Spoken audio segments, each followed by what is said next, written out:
స్వామి శరణయ్యప్ప. స్వామి శరణయ్యప్ప శరణం. ఇప్పటి నుండి మనకి వీడియోస్ అయితే కంటిన్యూస్గా వస్తూనే ఉంటాయి. నాకు తెలిసినవి కొన్ని చెప్తాను.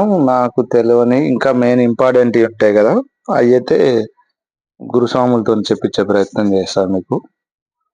ఫస్ట్ ఆఫ్ ఆల్, అయ్యప్ప పెద్ద పెద్ద పడి పూజలలో మంత్ర పూజల కంటే ఎక్కువ తంత్ర పూజలకి ఎందుకు ప్రాధాన్యత ఇస్తారనేది ఈరోజు చెప్పబోతున్నా. తరువాత మెట్ల పూజ, మెట్లలో 18 మెట్లు ఉంటాయి కదా, వాటికి సంబంధించిన దేవతలు, ఆ ప్రాసెస్ ఏంది, కలశ పూజ చేస్తారు కదా, ఆ ప్రాసెస్ కూడా మా గురుగారితో చెప్పించే ప్రయత్నం చేస్తాను నేను.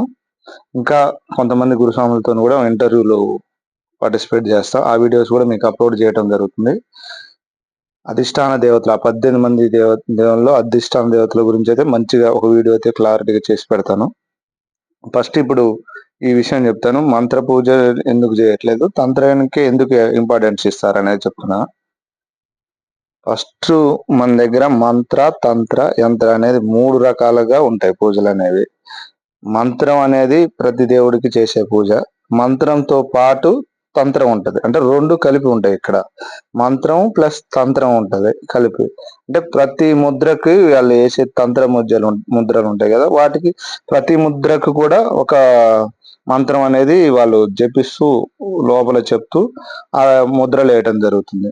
ఈ మధ్య కాలంలో కొంతమంది యూట్యూబ్ లో చూసి కూడా కొంతమంది ముద్రలు వేస్తున్నారు. కాకపోతే వాటికి వాల్యూ ఉండదు, ఎందుకంటే వాటికి మంత్రం అనేది సపరేట్ గా ఉండటం జరుగుతుంది.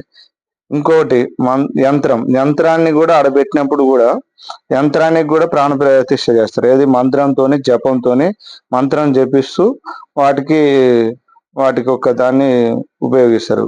ఎట్లా అంటే ఇప్పుడు మనం సెల్లులో వేసుకునే సిమ్ కార్డు కూడా రాగి రేకుతో చేయబడి ఉంటది. దాంట్లో కూడా కొద్దిగా మెమొరీ అనేది మనకు కావాల్సిన సెన్సార్లు అనేవి ఉంటాయి. అదే విధంగా కూడా వీటికి పూర్వకాలం నుంచి కూడా ఒక రాగి రేకు మీద, హిందూ ధర్మం ప్రకారం ఒక రాగి రేకు మీద యంత్రాలు చేసి ప్రతిష్టలకు ముందు, విగ్రహ ప్రతిష్ట ముందు యంత్ర ప్రతిష్ట చేస్తారు.